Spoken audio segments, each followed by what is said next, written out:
Mortars. The story of World War II artillery begins not with giants, but with a weapon born for the mud, the mortar. This simple metal tube transformed infantry squads into miniature artillery batteries, delivering high explosives from behind crumbling walls. While heavy guns remained miles back, the mortar was the constant companion of the foot soldier, providing support when every second mattered. The American M2 2.36-inch stands as a masterpiece, weighing only 42 pounds, yet hurling a 2.9-pound shell over 2,000 yards. A disciplined crew could deploy in seconds, lobbing shells with a terrifying rhythm that bypassed the line-of-sight limitations of machine guns. Its extreme ballistic arc allowed it to strike enemies hiding in deep craters or behind 10-foot embankments with surgical precision. During the street fighting of Stalingrad, the mortar became the ultimate urban predator. Soldiers used these stovepipes to drop explosives vertically into enclosed courtyards over 5-story ruins. A veteran crew could keep 5 shells in the air simultaneously, a lethal string of pearls impacting within a 3-second window. This created a hellscape so intense that survivors often believed a full battalion had struck them. By 1945, statistics revealed that the humble mortar caused over 50% of frontline casualties in some sectors.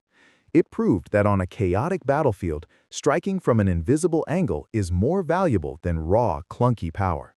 This steel type bridged the gap between the riflemen and heavy batteries, proving that the most sudden deaths often fall silently from the clouds. Mountain and pack guns. When heavy cannons were halted by jagged peaks or the narrow doors of transport planes, the pack gun stepped in to defy nature. These specialized weapons were designed with a radical modularity, allowing them to be stripped into several components for transport by mules or even human backs. While lightweight, they retained a savage power, delivering critical fire support for paratroopers and elite units operating in the world's most inaccessible theaters. The American M1 2.95-inch pack howitzer stands as the gold standard of this versatile class. Comprising just 6 main subassemblies, it could be fully disassembled in minutes, making it small enough to fit inside a C-47 cargo plane or be dropped by parachute in 9 separate bundles. Despite weighing only 1,430 pounds, a fraction of standard field guns, it could hurl a 13.2-pound shell over nearly 5.5 miles. This enabled light infantry to possess heavy teeth in jungles and mountains where traditional armor couldn't dream of venturing. In the brutal Italian campaign, these guns were often hoisted up near vertical cliffs using complex pulley systems to outflank German defenses. Their ability to be reassembled and firing within minutes of landing or reaching a summit provided a psychological shock to enemies who thought they were safe behind geographical barriers. It wasn't just a weapon, it was a feat of engineering that erased the enemy's high ground advantage. By the war's end, the pack gun had rewritten the rules of vertical warfare from the Alps to the Pacific Islands. It proved that firepower is only as good as its mobility, and no mountain was too high for a shell to reach. These compact howitzers ensured that even in the most remote corners of the globe, the reach of artillery remained absolute. Anti-tank guns. The anti-tank gun was engineered for a singular, brutal purpose: to shatter armored steel with flat trajectory precision. Unlike field howitzers that arch shells over obstacles, these specialized weapons utilize exceptionally long barrels to generate immense muzzle velocity, transforming projectiles into kinetic needles. They were the apex predators of the plains, designed to sit low to the ground and remain invisible under camouflage netting until an armored column wandered into a 550-yard kill zone. The German PaK-40 stands as a terrifying benchmark, capable of propelling a 2.95-inch armor-piercing shell at 2,590 feet per second. This speed allowed it to punch through 5.2 inches of vertical steel plate from 550 yards away, effectively neutralizing almost any Allied medium tank in a single hit. In contrast, the Soviet ZIS-2 2.24-inch focused on extreme velocity rather than shell size. Its barrel was so long that it fired rounds at a staggering 4,100 feet per second. This exterminator didn't rely on explosive filler, but on pure, terrifying speed to zip through the thickest Tiger tank armor like a hot knife through butter. In the vast Russian steppes, anti-tank crews perfected the ambush doctrine, often holding their fire until the enemy was within 440 yards to guarantee a 100% hit rate. This forced tank commanders into a state of constant paranoia, knowing that any pile of rubble or dense hedgerow could hide a 6,600-pound weapon capable of instantaneous destruction. The psychological impact was as lethal as the physical one. It turned open fields into minefields of uncertainty. By 1945, these guns had grown into massive 3.46-inch and 3.93-inch giants, proving that no matter how thick the armor grew, a focused, high-speed strike could always find the heart of the machine. Field howitzers. The field howitzer was the indispensable engine of World War II, balancing brute destruction with immense tactical reach. Unlike direct fire guns, its lethality lay in indirect fire, using high-angle trajectories to lob 33-pound shells over obstacles to strike hidden targets 7.5 miles away. These weapons were the primary architects of the front line, shattering supply nodes and providing the rolling barrages that shielded infantry maneuvers. The American M2A1 105mm stands as the gold standard, firing at a sustained rate of 8 rounds per minute. Its split-trail carriage allowed for a wide 45-degree traverse, meaning it could shift targets without repositioning the 4,980-pound frame. Across the trenches, the German Lefh-18 utilized a hydro-pneumatic recoil system, ensuring the barrel returned to its exact aim even after hours of bombardment. These machines allowed commanders to transition from bunker busting to area saturation in mere seconds. During the siege of Bastogne, howitzers achieved a mathematical miracle through time-on-target strikes, a technique where multiple batteries fired at staggered intervals, so every shell impacted the same coordinates simultaneously. This synchronized arrival meant enemy platoons were vaporized by a wall of steel before hearing the first whistle of incoming fire. By 1945, the field howitzer was the most statistically lethal weapon on Earth, proving that while tanks dominated headlines, thundering rain won the war. Anti-aircraft guns. The anti-aircraft gun was a masterpiece of high-velocity engineering designed to snatch enemy bombers from the clouds using rapid-fire mechanisms and vertical traverse capabilities. These weapons specialized in creating flat curtains, dense zones of splintering steel that forced pilots into evasive maneuvers. However, the true legend of these guns was born when they leveled their barrels at the horizon, transforming from defensive shields into the most terrifying direct-fire weapons on the ground. The German 3.46-inch Flak 18, famously known as the 88, is the undisputed titan of this category. While it was built to hurl 20-pound shells to altitudes of 26,000 feet, its flat trajectory and massive kinetic energy made it an unintended tank killer. During the 1940 Battle of Arras, when Allied heavy tanks seemed invincible against standard anti-tank guns, the 88 intervened, punching through 5 inches of armor from over 2,000 yards away. It possessed a terrifying muzzle velocity of 2,690 feet per second, ensuring that by the time a tank commander heard the report, his vehicle was already a burning wreck. On the Allied side, the 1.57-inch Bofors gun provided a different kind of lethality, capable of spitting out 120 rounds per minute to shred low-flying attackers. These weapons utilized sophisticated proximity fuses, tiny radar sets inside the shell that allowed them to explode near a target rather than requiring a direct hit. This technological leap increased the kill probability by nearly 300% late in the war. Whether defending the skies over London or sniping Soviet T-34s on the Eastern Front, these dual-purpose cannons proved that versatility was the ultimate weapon. Comment below which gun you think was more lethal at striking a target 5 miles in the sky and a heavy tank half a mile away with the same precision. Self-propelled artillery. To maintain the frantic pace of mechanized blitzkrieg, artillery had to shed its static nature and find its own wheels, or rather its own tracks. The self-propelled gun, SPG, was the solution, a hybrid beast that mounted heavy howitzers directly onto armored chassis.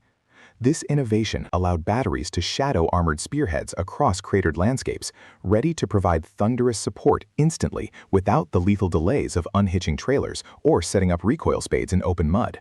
The American M7 Priest stands as a prime example of this mobile evolution, utilizing the reliable chassis of the M3 Lee tank to carry a 4.13-inch howitzer. Weighing approximately 50,000 pounds, it could cruise at 24 miles per hour, ensuring that when the front lines shifted 10 miles in a single afternoon, the fire support was already there. Across the Rhine, the German Wespe took a similar approach by mounting a 4.13-inch gun on a light Panzer II frame. These vehicles were not designed for dueling tanks, but their open-topped compartments allowed crews to handle a high volume of fire, hurling 33-pound shells at a range of nearly 6.5 miles while remaining protected from small arms and shrapnel. The tactical genius of the SPG was the shoot and scoot capability. In an age where counter-battery radar was beginning to track incoming trajectories, being able to fire a 3-round volley and relocate 500 yards in under 2 minutes was the difference between life and death. During the rapid Allied breakout from Normandy, M7 units provided a continuous curtain of fire that kept pace with General Patton's sprinting Third Army, a feat impossible for traditional towed units. By the war's end, the SPG had transformed artillery from a slow, methodical rearguard asset into a lightning-fast offensive weapon, proving that speed of movement is just as deadly as the weight of the shell. Assault guns and tank destroyers. Unlike traditional self-propelled batteries that fired from the safety of the rear, the assault gun and tank destroyer were frontline brawlers designed for direct confrontation. By eliminating the heavy, complex rotating turret, engineers could mount massive, high-velocity cannons onto tank chassis that otherwise couldn't support such weight. This design trade-off allowed for significantly thicker frontal armor, creating low-profile, moving bunkers that were incredibly difficult to spot and even harder to destroy during a head-on engagement. The German Stug 3 stands as the most produced armored fighting vehicle of the Reich, proving that a fixed superstructure was ideal for defensive ambushes. Sitting just over 7 feet tall, it could hide in tall grass or rubble where a standard tank would be exposed. On the Eastern Front, the Soviet ISU-152 earned the terrifying nickname Zveroboy, or Beast Killer. This 100,000-pound Titan carried a 6-inch gun howitzer so powerful that even a non-penetrating hit from its 96-pound shell could blow the turret clean off a German Tiger tank through pure explosive concussion. These vehicles functioned as the tip of the spear during urban breakthroughs and defensive standoffs. While the lack of a turret meant the entire vehicle had to turn to aim, their frontal protection, often exceeding 4 inches of sloped steel, made them nearly invincible in narrow streets or long-range duels. During the Battle of Kursk, these specialized killers proved their worth by sniping targets from over 2,000 yards away, effectively turning the tide against superior numbers. By 1945, the turretless assassin had redefined armored warfare, proving that sometimes the most effective way to lead an attack was with a low silhouette and a colossal fixed gun. Rocket artillery. If traditional artillery is a sniper's rifle, rocket artillery functions like a sawed-off shotgun. These systems traded the precision of rifled barrels for total area saturation, capable of launching dozens of projectiles in under 10 seconds. While they lacked the surgical accuracy of a howitzer, they compensated by drowning entire grid squares in high explosives. A single truck-mounted battery could neutralize a fortified village before a standard cannon could even reload its second round. The Soviet BM-13, known as the Katyusha, pioneered this mass destruction doctrine. Mounted on a truck chassis, it fired 16 rockets, each carrying a 4.1-inch warhead in a rapid-fire burst. This system delivered 5 tons of explosives over a 10-acre zone at a range of 5.3 miles, leaving 0 intervals for the enemy to seek cover between impacts. On the opposing side, the German 6-barrel Nebelwerfer used spinning stabilization to launch its payloads. This launcher could saturate a target with 6 15-centimeter rockets in seconds, turning defensive positions into chaotic fire zones instantly. The technical advantage of rocket artillery was its shock and awe efficiency. The simultaneous arrival of multiple warheads created a localized overpressure wave so violent it could collapse lungs and shatter eardrums for soldiers inside bunkers. Because the launchers were lightweight compared to heavy steel cannons, they moved easily through deep mud and fired from forest edges before relocating. By 1945, the sight of rocket trails was enough to trigger a mass retreat. It proved that extreme volume of fire to be just as decisive as a direct hit from a heavy gun. Railway guns. Railway guns represented the absolute limit of land-based ballistics, engineered on a scale so massive that no road could support their weight. These titans required specialized multi-axle rail carriages and dedicated tracks to move and absorb catastrophic firing recoil. Designed as strategic siege engines, they were built to pulverize formidable concrete fortresses from dozens of miles away. They stood as symbols of industrial ambition, transforming the railway network into a mobile platform for world-shattering firepower. The German Schwerer Gustav remains the largest rifled weapon ever used in combat, a 1,490-ton monster with a 31.5-inch bore. It fired a concrete-piercing shell weighing 15,700 pounds, the weight of a full-grown elephant, at targets 23 miles away. During the siege of Sevastopol, one shell penetrated 100 feet of natural rock to destroy an underwater ammunition magazine. Operating this weapon required 250 soldiers for assembly and an entire anti-aircraft battalion for protection, making it a massive logistical odyssey. Despite their power, railway guns were hindered by reliance on fixed infrastructure and vulnerability to air attack. A standard 11-inch K5 could fire a 560-pound shell over 40 miles, yet required hours to calibrate on curved tracks.